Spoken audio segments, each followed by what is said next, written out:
The Ufology World Congress, the world's most important UFO Congress, arrives in Mexico City with the historic presentation of the most important scientist of our times, Dr. Michio Kaku. On December 1st, 2nd, and 3rd, 2023 at Expo Santa Fe. Tickets are already on sale on the official website www.theufologyworldcongress.com.mx. Produced by We Are Love. Hello, everybody. Hello. This is Neil with Portal to Ascension. So happy to be here with you all. And I'm excited because I just have a new platform that I'm using. I'm using StreamYard. And that was the first time I ever used the countdown and the video in the beginning like that. And I'm pretty excited because I'm a tech nerd and it worked out perfectly. So I'm going to be doing, instead of going through Zoom and directly just coming on here, I'm going to be using StreamYard and doing full-on production kind of style in the moment here. And yeah, that was pretty cool. I felt it was cool anyway. So hello, everybody. Good to be here with you all. Again, my name is Neil. And today we're going to be going into what is the fourth dimension and how to transcend it. One of my really, I have a lot of favorite topics really, but one of the topics that I really love to speak about and philosophize about, communicate with people, have discussions with my friends about. And we're going to go into what some of these possibilities are, and I'll tell you why I'm going to do that in a moment. First of all, I want to welcome everybody, not only on the YouTube. I do encourage you to please chat and engage because just having that kind of interaction is just so exciting for me. So please do engage in this. Let me know your thoughts, what's coming up for you, what you might not agree with, what you agree with. And then also hello to everybody on the podcast, Portal to Ascension podcast, Portal to Ascension Radio on all podcasts, all the major ones at least, and some of the minor ones, platforms. You can go ahead and tune in there. For all of you who are new to Portal to Ascension or have not subscribed, please go ahead and subscribe, like, share, help us out, get this information out.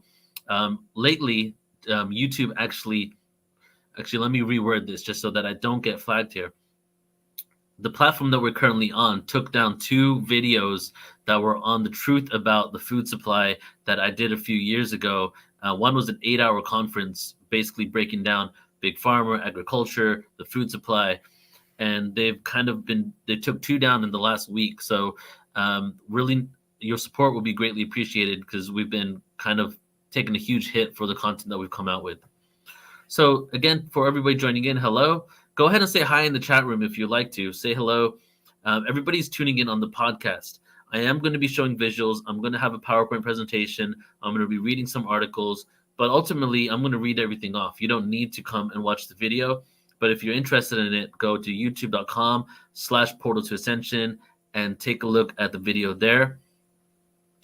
So before we get into what is the fourth dimension, I want to let you know in about 3 hours from now, which is 5 p.m. London time, which is where I'm at, 9 a.m. Pacific time, we have a conference coming up called Astral Travel, Remote Viewing, and Out-of-Body Experiences Conference.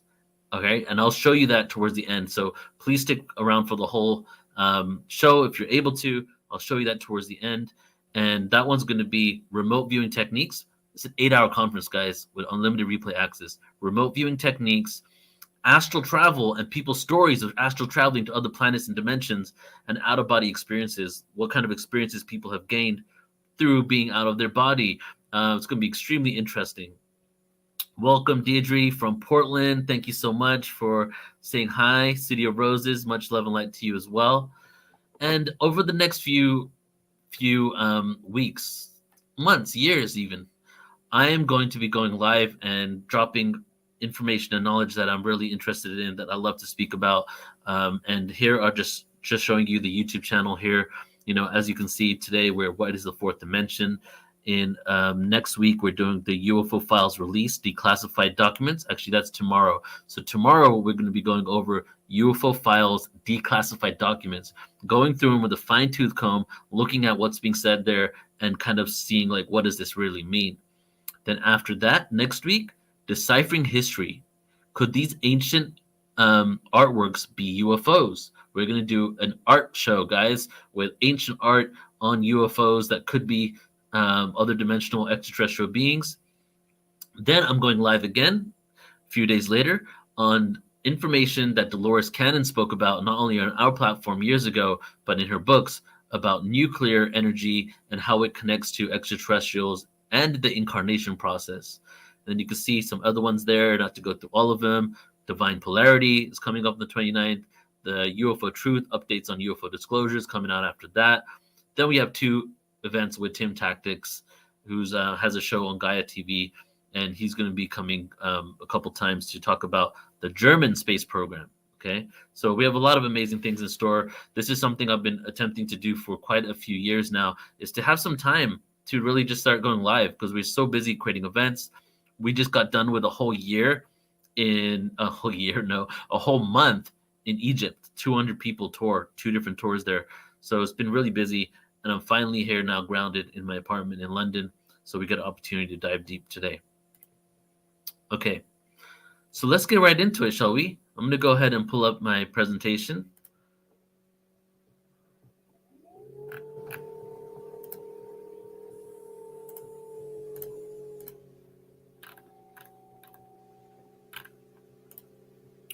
So this presentation that we're tuning into right now is actually from a larger presentation called Galactic Origins, Dimensions, and Black Holes, right? It's a huge presentation.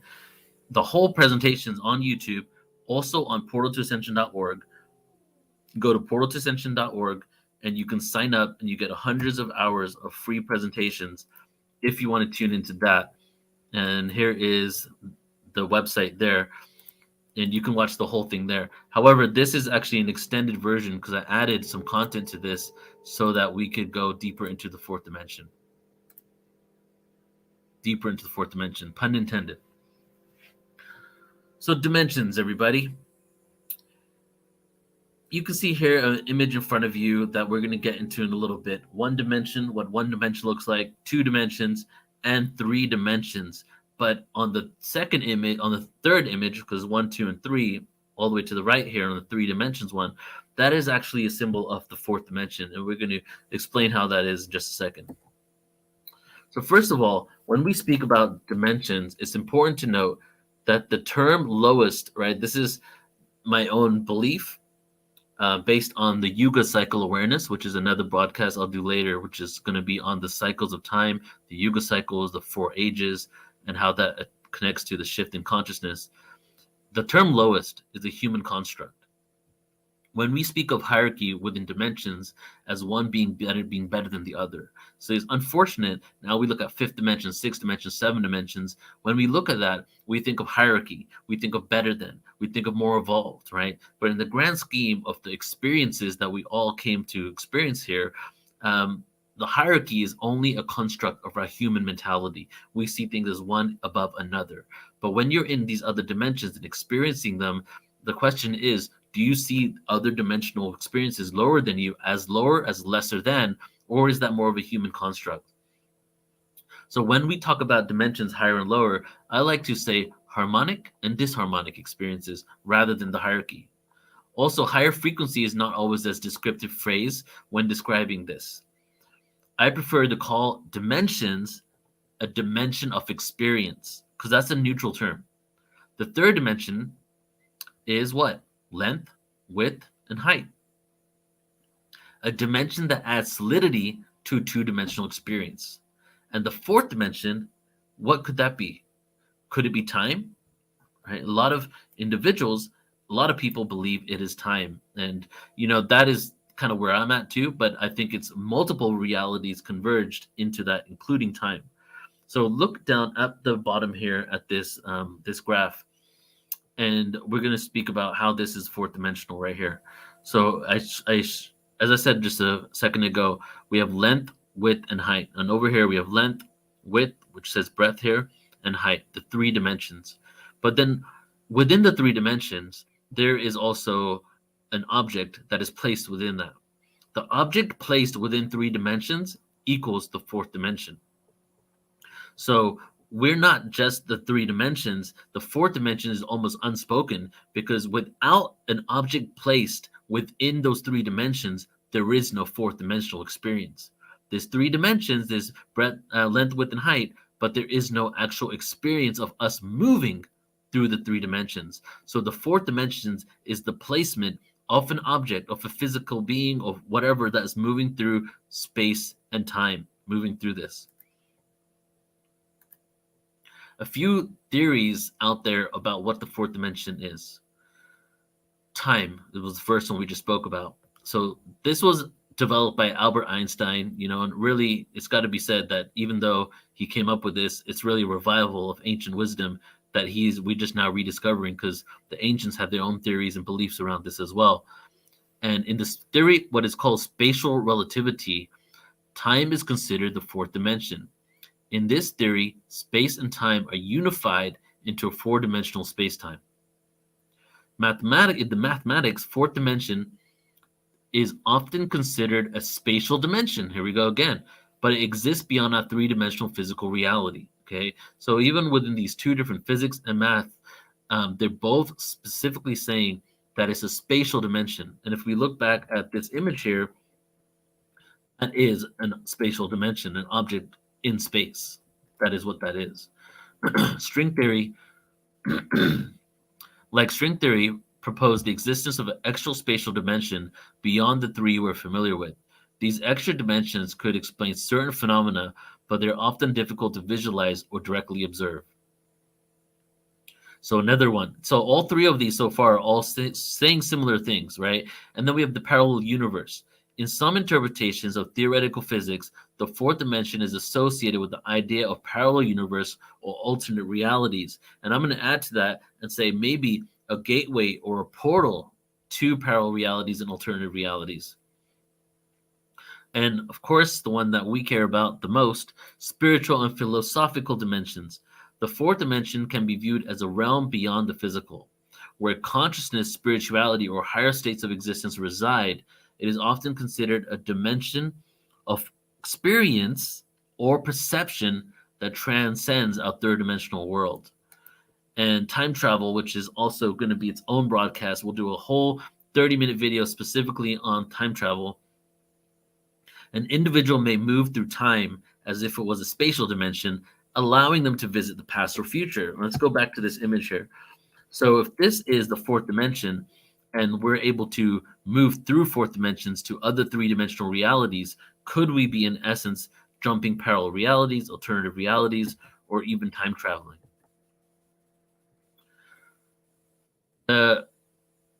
Going deeper into the spiritual awareness here, a lot of people, the reason why, let me just take a pause, step back real quick and tell you why I'm doing this presentation.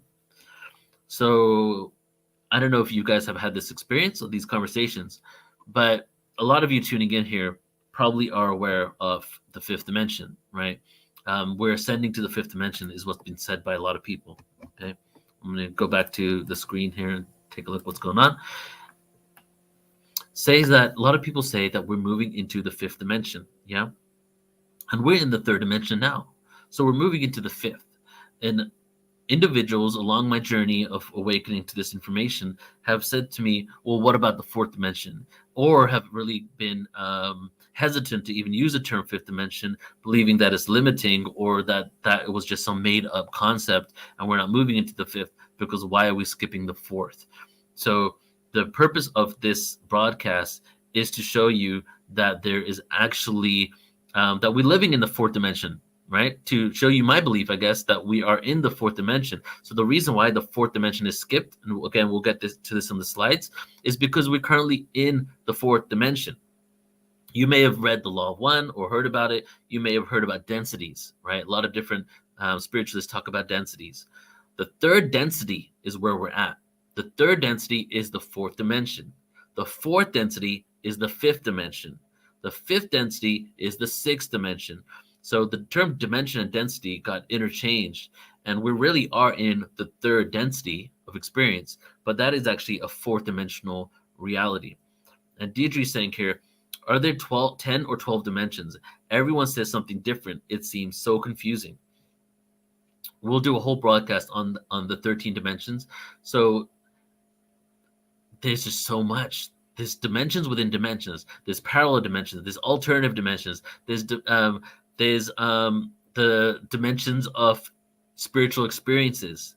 There's all types of different ways, and those terms get interchanged, right? So for us to come up with a concise of how many dimensions there are may even still be a limitation. So with that being said, I feel that there are 13 dimensions of experience within our construct of this matrix that we're within.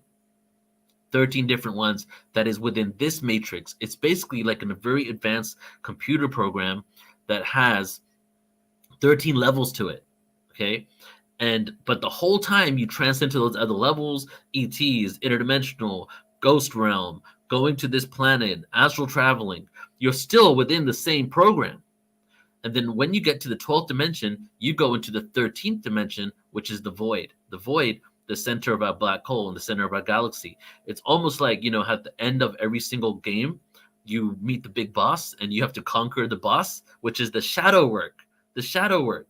You need to conquer the shadow work or face the shadow work in order to transcend that reality and that dimension, so you can go ahead and go into the next level of experience. And so we go to 12 of those, right? Take our time to get there.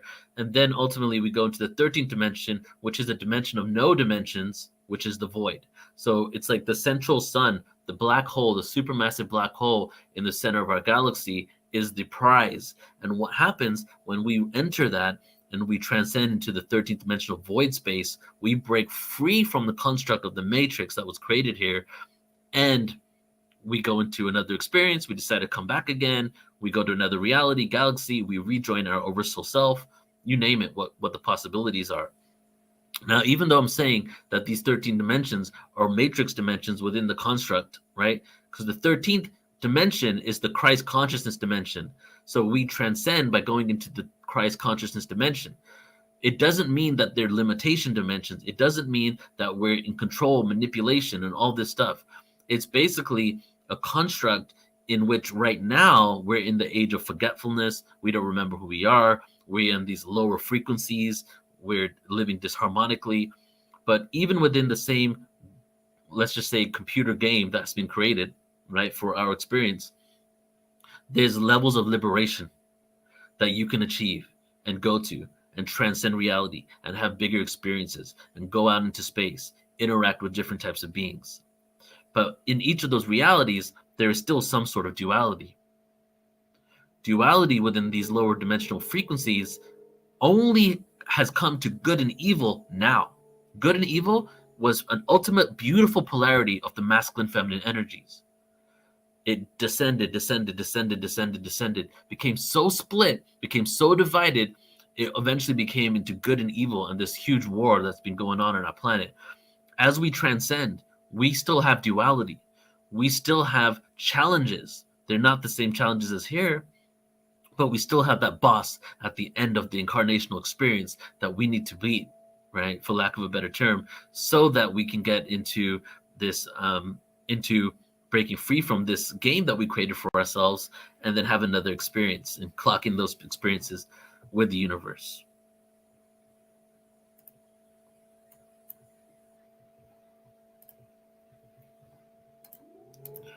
All right, back to the presentation.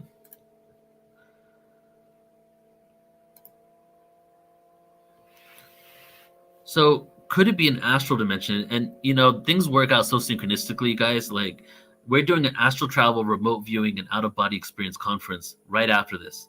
And I didn't even realize that I set up this specific event, which is perfectly in alignment with that topic, 2 hours before we go live. And that, you can go to portaltoascension.org. You can sign up there. And for everybody who's watching this after those events, it's evergreen event. You can watch it forever.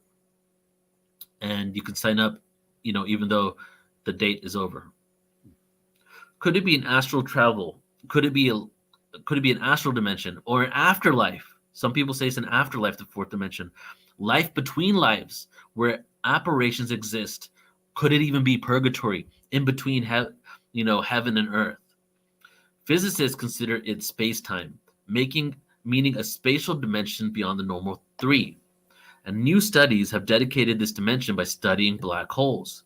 So by the observation and the studying of black holes, we're able to perceive the fourth dimension. Well, why is that? Black holes have a huge level of mass, right? And what does it do to space-time around it? It bends space-time. So as space-time is bending, right, the fourth dimension is not just time, it's the combination of space and time together. It unifies space and time. So by having an infinite mass, having a sun, having a black hole, create this huge amount of mass in one area, we bend space time and we're able to see how the fourth dimension exists. This is an article from a news channel because research is coming out about all of this these days. Scientists have confirmed the existence of a fourth dimension that Albert Einstein once predicted but could never prove. It is the biggest physics discovery in 50 years and changed the way we view the universe. Einstein got it right, said this guy who has worked on research at RIT.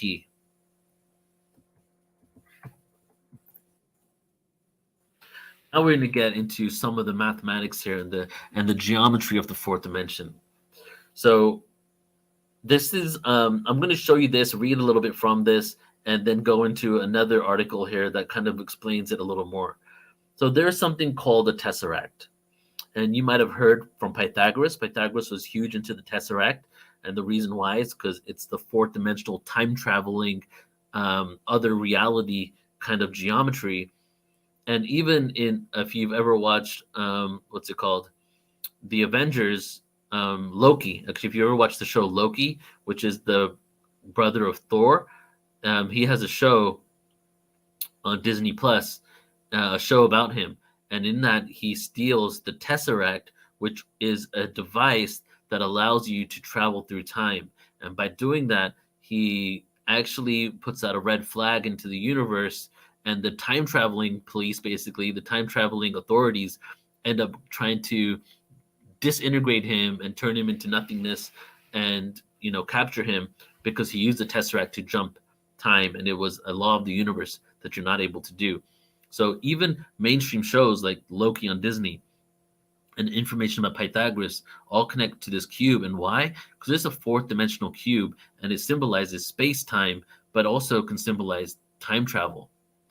So if you look at this right here, we have these two cubes. So the third dimension is this cube.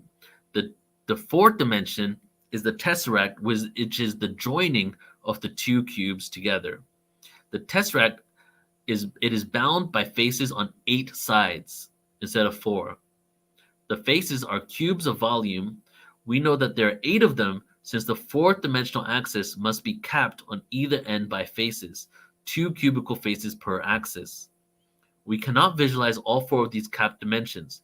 We can at best visualize 3 directions perpendicular to each other. We then somehow add the fourth. And if that doesn't make sense, we'll get a little deeper in a second here. And you can see here's an image of how these two cubes come together to create a fourth dimensional tesseract, also known as the hypercube. And this one right here is now a moving tesseract. This is the fourth dimensional geometry of a tesseract, also known as a hypercube. It's a cube within a cube. This right here, we are currently watching the engine of space-time, how space-time is operating. And we're looking at a fourth dimensional object through third dimensional eyes. Realize that.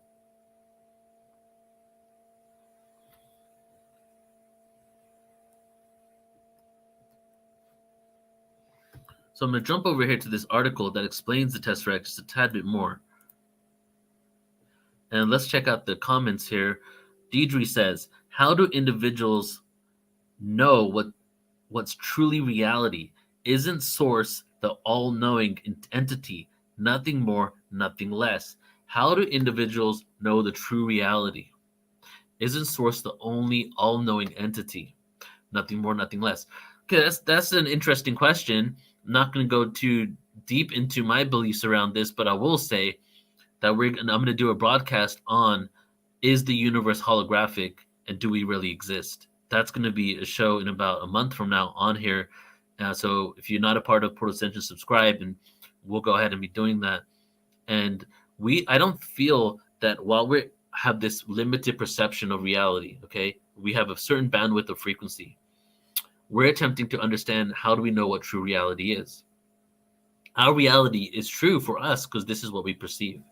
As we expand our consciousness, we're able to perceive more, more, more. We're able to perceive the reality that we're at and everything beneath it. Okay. But we also have the knowledge, the intellect, the awareness that higher dimensions exist and we're not able to perceive it. But our perception of reality is only based on our limitations. Now, really, the huge question is, if we're eighth dimensional beings, ninth dimensional beings, and we see reality from a ninth dimensional perspective, is that what our reality truly is? Or is there even a greater truth that we're not even aware of because we're not 10th dimensional beings, we're not 11th dimensional beings? And after we complete the 13th dimensional cycle of this reality that we're in, and we break free from the matrix that we created for ourselves, is there even a greater truth to that we're then privy to? And is it better for the experiences that we signed up for when we came onto this reality that we don't know what the true reality is? Because if we did, it would inhibit our ability to experience the reality that we're in now. Because we'll always know what else is going to be out there. It's almost like free will and experience and randomness and chaos, all the things that we've created for ourselves in order to experience ourselves, wouldn't exist if we know what the true reality is. If there was any truth, if there was some truth that I would say that I believe, it would be that we're not solid beings. You and I, we're not solid beings. We've proven that. We're vibrating frequencies, vibrating in and out of reality as far as for always, constantly vibrating in and out of reality. We're in reality, we're out of reality. We're in reality, we're out of reality. We can see that now by observing the subatomic particles that we're created from, right? So that's one thing that we pierce through the veil, that we see that. We're light. We're basically light apparitions going in and out of reality. Light apparitions, right? That's what a subatomic particle is, vibrating frequencies, yeah? So if that's what we are, what else have we created on Earth that is an image of a person, a thing, an individual, an object that is fractalized light in and out of reality? What else? A hologram. A hologram is literally light fractals vibrating in and out of reality, giving you the perception of something that's there that isn't. Well, we've now proven that's what we are. So are we holographic?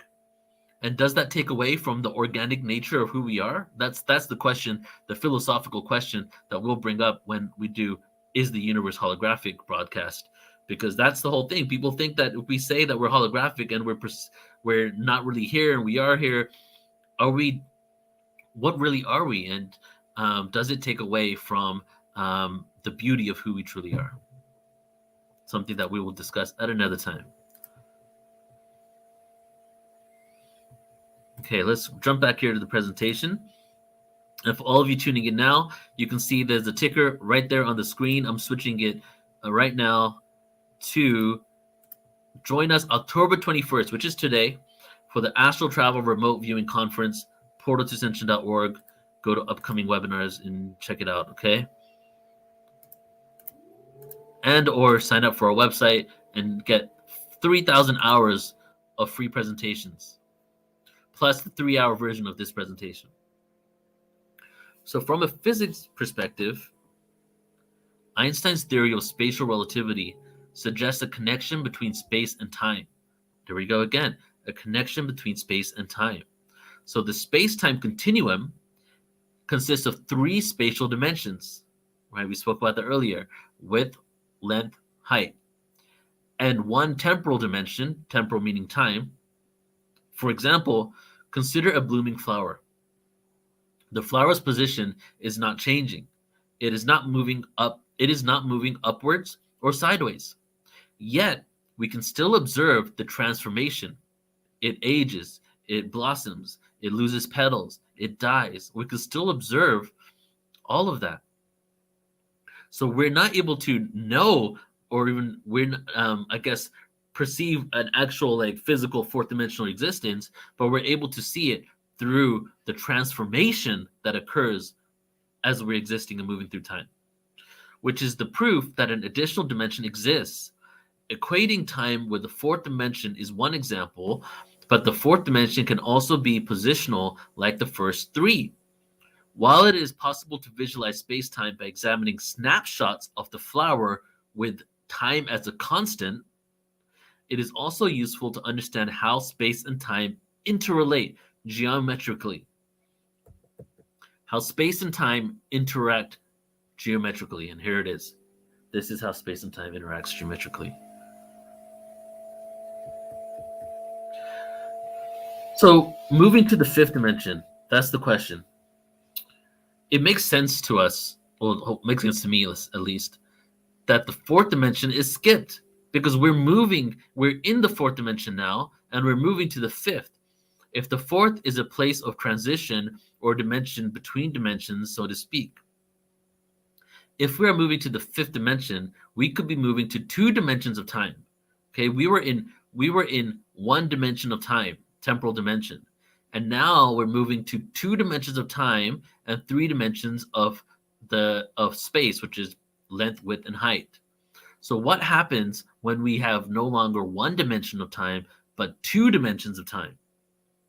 Time as we know it becomes more fluid. Time travel, astral travel, visiting other realities, shifting the way we believe about age, the dying process, grieving, all of these things could change as we incorporate another dimension of time. The integration point is the third point of the triangle, and that's what you see in the back there. So the fifth dimensional geometry I'm going to show you in the next slide, but to simplify it, it's almost like a triangle. Now you have the 2 points at the bottom, right? The 2 points are the two dimensions of time.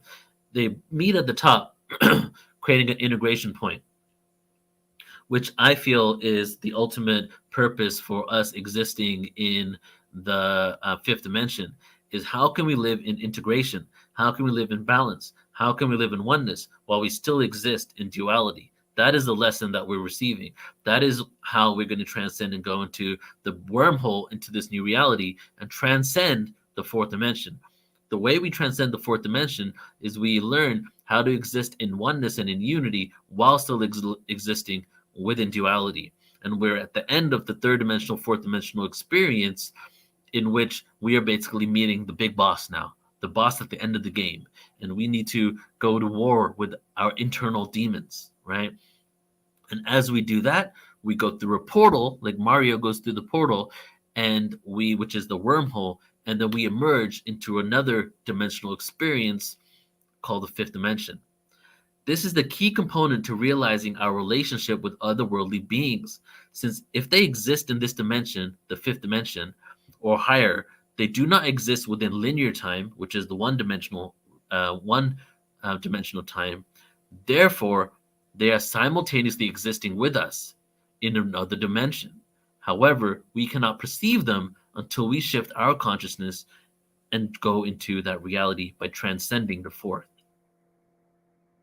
And here is a fifth dimensional cube. This is the geometry of the fifth dimension. So moving from that fourth dimensional geometry, boom, boom, moving into this one.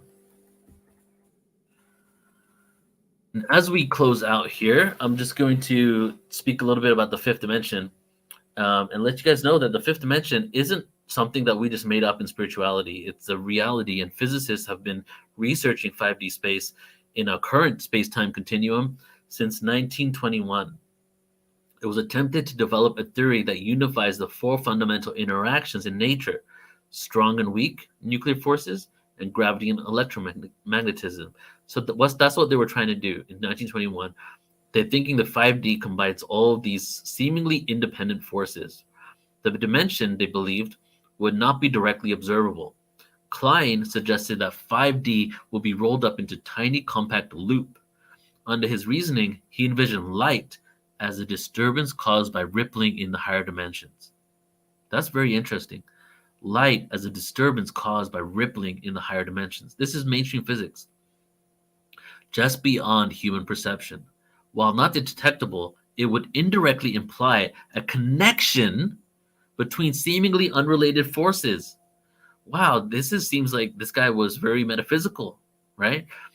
They believed that 5D was the unification of forces that we see in reality that we seem as independent, all being connected, interconnected, and now we're able to perceive how that is the case. In his theory, his theory experienced a revival in the 1970s due to the emergence of superstring theory and supergravity, the concept that reality is composed of vibrating strands of energy in 10 dimensions or more. M theory suggests potentially observable extra dimension in addition to the 10, right? So this is string theory is also coming close to there's a minimum of 11 dimensions. And not to get into string theory and how it's like controlled opposition, if you will, hijacked limited awareness, there's a lot of parallels within metaphysics and string theory because they're ultimately getting to the same realizations and truth, but more within an analytical way that doesn't incorporate the metaphysics, which is like the feminine energy, the creative flow of what this really means. It's like mathematical information without what exists within those dimensions and realities, if that makes any sense. So they also believe the fifth dimension in physics is difficult to directly observe, and through the Large Hadron Collider provides an opportunity to record indirect evidence of its existence. So in Geneva, they have something called CERN, and the Large Hadron Collider is there, and they've been attempting to observe fifth dimensional space. They theorize that collisions of subatomic particles in turn produce new particles as a result of the collision, including what's called a graviton that escapes from the fourth dimension, leaking off into five-dimensional bulk. We're going to get to that in a second. I want to break that down because that is huge. They just throw that in there, but that is like a huge affirmation for the spiritual community. Utilizing this, when using a magnet to lift a pin off a table, the magnet is able to overcome the gravitational pull of the entire Earth with ease. Okay, this is just super mind-blowing if you think about it. Let me read this slower. Physicists theorize that the collision of subatomic particles in turn, right? So they're colliding subatomic particles, in turn produce new particles as a result of the collision. So when these particles collide, new particles get created, including something called a graviton. And this graviton is connected to gravity. And that escapes from the fourth dimension. So when they collided these particles together, the graviton escaped. It vanished from the fourth dimension, which is space-time, our reality. And they were like, where did it go? Well, this must have leaked off into the fifth dimension. That's what they believe, okay? What does that mean? They collided subatomic particles together. They created some sort of wormhole, some sort of portal that allowed a particle that came off this collision, which was a graviton, that left and went to the fifth dimension. So is this the beginning of us through subatomic particle collision leading to creating stargates and wormholes to higher dimensions? That's what that is right there. They created a portal for a particle to go into a higher dimension. Everything that we're going to be doing in the future in the atomic and above level, spaceships, human bodies, people, animals, portal gates, jumping, stargates, is now in the works on the subatomic world. That's one aspect. And then the other aspect is we have UFOs and UAPs and secret UFO crash retrieval programs that already have this technology. So this is the first aspect, which is us at the beginning phases of realizing that we can create portals into higher dimensions. Utilizing this, when using a magnet to lift a pin off a table, the magnet is able to overcome the gravitational pull of the entire Earth with ease. Okay. You know what that means right there? They've just created anti-gravity on a subatomic level. They created anti-gravity using subatomic collision, and they were able to do it with something larger than an atom, which was a magnet. So the beginning phases of anti-gravity. Again, anti-gravity was mastered in April 1954 by the U.S. Secret Space Program, so they already have that, right? when this comes out, it's going to take us 1,000 years in the future. But I'm just letting you know that this is what's going on with the research that comes out from the mainstream and the fifth dimensional awareness. All right, so taking a pause here, I'm going to stop the screen share. That's it from the slideshow. Let's see if we have any comments here. And I'm going to close it out with showing you guys an image of the Yuga cycles and how that connects to this as well, how that connects to space-time. Let's see if I can pull it up. Okay. Yeah. So what we got here? Thank you, Rebecca. If you guys have any questions or comments, go ahead and let me know.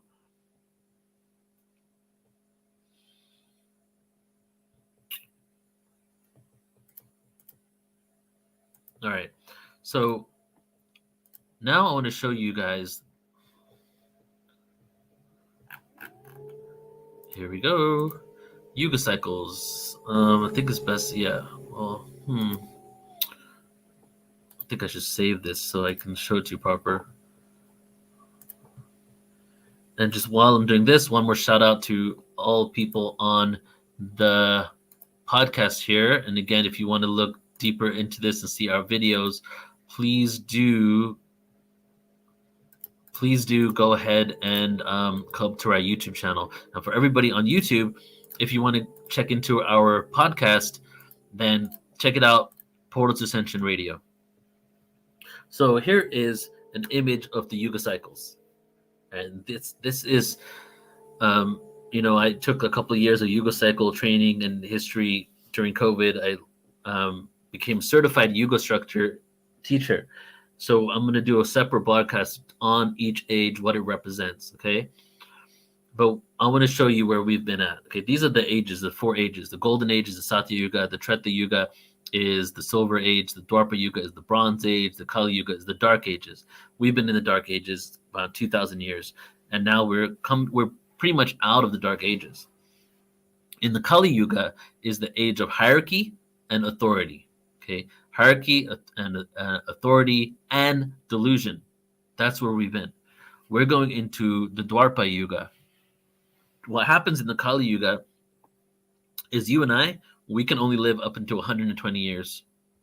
There's exceptions, but that's the age that we're allowed to. So if we didn't have chemicals, fluoride, pollution, and we're all eating well, we would all live to around 120 years old. That is what we're allowed to do with our human bodies now. Again, you can shift out of that because your belief systems goes a long way. And in each age, as we go into the next age, the age limit of humans doubles. Each age is twice as long as the age before. The Dwapara Yuga is twice as long as the Kali Yuga. The Treta Yuga is twice as long as Dwapara, and the Satya is the same thing. So now, as you can see, in 1700, we exited the Kali Yuga, and it took 200 years to transition fully into the Dwapara Yuga.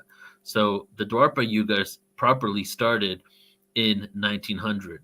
So as of 1900, we've been able to live up until twice 120 years, which is 240 years old. 240 years old is now the limitation.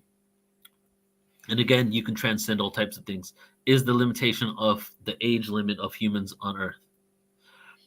As time progresses and we move through this age, we become more and more privy to this and we start implementing it. Life extending devices, technology is coming out very soon, already exists for a lot of people and elite are using it. And then our belief systems, our inner work, our health, all these things, as we shift and realize how to live in harmony with ourselves and the planet, we will then all start living to around 240 years old. The reason I'm showing you this is because how does this connect to the fourth dimension? Well, the fourth dimension, as I said, is time or spatial dimension or astral dimension. And since that's the case, we've been within this construct of this one point of spatial dimensions that has allowed us to only see time linearly and has limited our expression on this earth to a short period of time. As we transcend right now to get into the last part of the title of this broadcast, How do we transcend the fourth dimension? I spoke about it a few times. As we transcend the fourth dimension, we transcend age and time as we know it. Okay? We transcend time. The Mayan calendar. Why did people believe the Mayan calendar was the end of the world? Because the prophecy of the Mayan calendar was the end of ages. The end of ages. Oh my God, everything's going to end. It's the end of all ages. No, it's the end of an age, the Kali Yuga. It's the end of aging as we know it. Because not only do we not die within 120 years, but we also stop mourning death. And by the end of the Dwapara Yuga, if not at that point, but by the time we're in the Treta Yuga, we start celebrating death, even though people do that now. But it's not a mourning, it's a celebration. We're constantly connected. We know where they've gone. We know who we are. We remember our other incarnations. Remember our connection to extraterrestrial lives, how we incarnated, how the incarnation process even works, right? These are all things that we're getting into. So ending it with a message of hope that we are transcending the fourth dimension, guys. It's inevitable. You don't need to try to do it. It's happening. All you, if you want to work on going gracefully into this new reality and dimension, expanding your perception out of chaos and division and duality, and trying to find the harmony and the bigger picture of why all of this division, wars, corruption, chaos happens on the planet. When we start seeing that all of this is the end of the age, why are we seeing so much craziness right now? Why are we seeing division like crazy right now? We're the most divided that we've almost ever been on the planet. The reason why I can say that was 1,000+ years ago, emperors would walk across entire continents with their armies to go and conquer another place. That's how unified and in love they were with their mission to control. There might have been a lot of more gore, blood, sword fighting, all this type of stuff. There might have been all that, but they were less divided than we are today, because they would literally believe it so much that they were willing to go with a sword and kill someone hand-to-hand combat and walk with thousands of people across continents through mountain ranges in order to do that. Not only are we the most divided we've been, because duality is at its finest right now, but we're also the most individualized and separated from ourselves. The theme of the Dwapara Yuga, one of the many themes, because I don't want to give away all the themes because that's going to be a separate show, is the age of sovereignty. We're in the age of hierarchy and control and delusion. We're now moving into the age of sovereignty, right? So what happens when we move into the age of sovereignty is the individual gets resurrected, gets alivened. What happened after 1700? We had even the U.S., not to get into corruption there, but supposedly it was supposed to be all religions welcome and the individual matters and no kings and queens and all that stuff. Again, conspiracies connected to that aside. And then we have individualization occurring more and more, and democracy occurring more and more, and all this happening. And as this is occurring, the sovereignty of the individual backfires in the beginning. It backfires. Why? Well, we were so controlled for so long. We're on the other side of the spectrum now, because that's how humans unfortunately like to live. We were so controlled, we finally broke free from the shackles of captivity and the shackles of being controlled by the elite, that our individualness matters. The individualness goes so far to the extreme that it backfires, and our individuality ends up creating more craziness and chaos in the first couple of 100 years of the Dwapara Yuga. And that's what we're seeing now, a lack of unity within that. But that's okay, because in between every age, there is always a crumbling of the age before. So we are now, in essence, in training for how do we maintain our individuality but still be connected as a collective. Another, how do we transcend the fourth dimension, right? Say that again. How do we maintain our individuality but still be connected to the collective? We'd never feel alone. We always feel one with it all. We transcend our reactions and our aggressions on people. How do we do that? And that is what we're learning now through the collapsing of all these systems, through the wars that are occurring on the planet, through the chaos, through the corruption, to big pharma, to corporations. All of this is being exposed so that we can learn how to transcend all of this information and start actually working together for the goodness of all humanity. And that is all for today, everybody. So thank you all so much. Let me just check the messages here.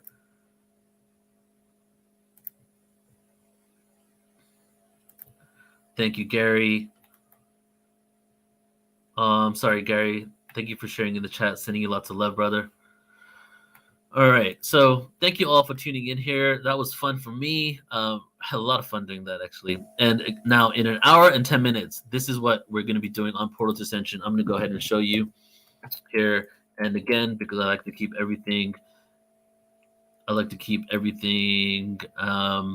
evergreen, I'll let you know that this conference is available all the time forever, and also so you can sign up now, later, and as they are for all of our events. So first of all, if you want to, I'll just show you my website real quick. If you want to sign up to the website, sign up and go ahead and get 3,000 hours of presentations. Boom, boom, boom. portaltoascension.org. Name, email address, sign up.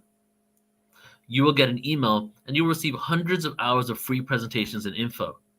You will then click Watch Now when you get your email with your access info.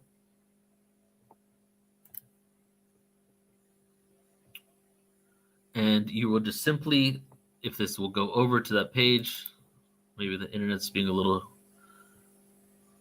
not so friendly right now. If you click Watch Now, you'll be able to log in. And then the event that's coming up is this. You can go to upcoming events on Portal to Ascension. Here's a list of so many different events. We have today, astral travel, remote viewing, out-of-body experiences. Tomorrow with Vivian Chauvet, the Arcturian Stargate Workshop. Next week, Physics of Bliss with Dan Winter, Human Design. The Cosmic Dragons Conference is coming up on November 4th. That is gonna, just speaking those words gives me chills, okay? That's how good it's gonna be. But this one today is starting very soon.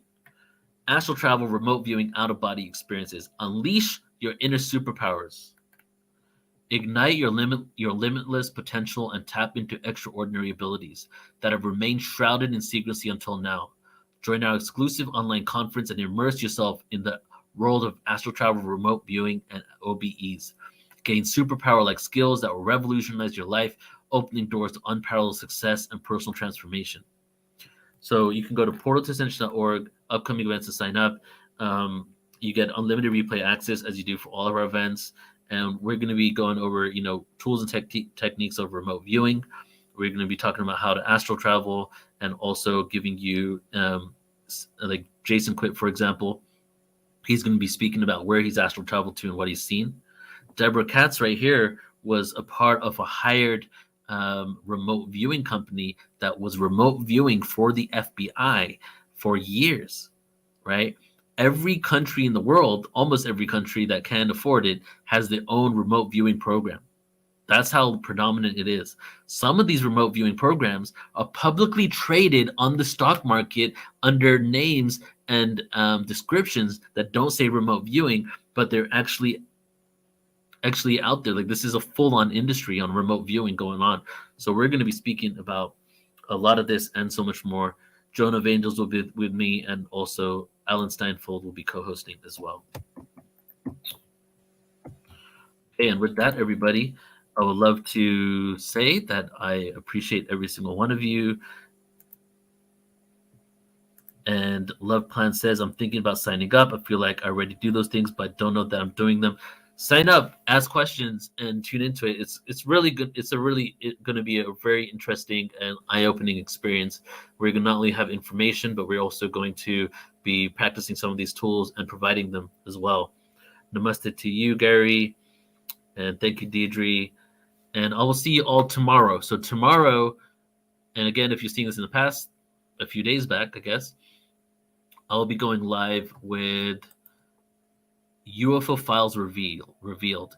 declassified documents unveiled. Okay, so tomorrow, spend an hour with me going through UFO documents here on YouTube and on the podcast and reading the lines and seeing what this actually means.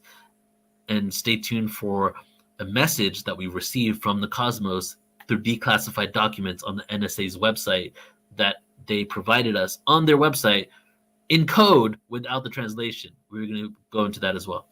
All right, y'all. Love you all so much. Have a beautiful rest of your day, and I will see you soon.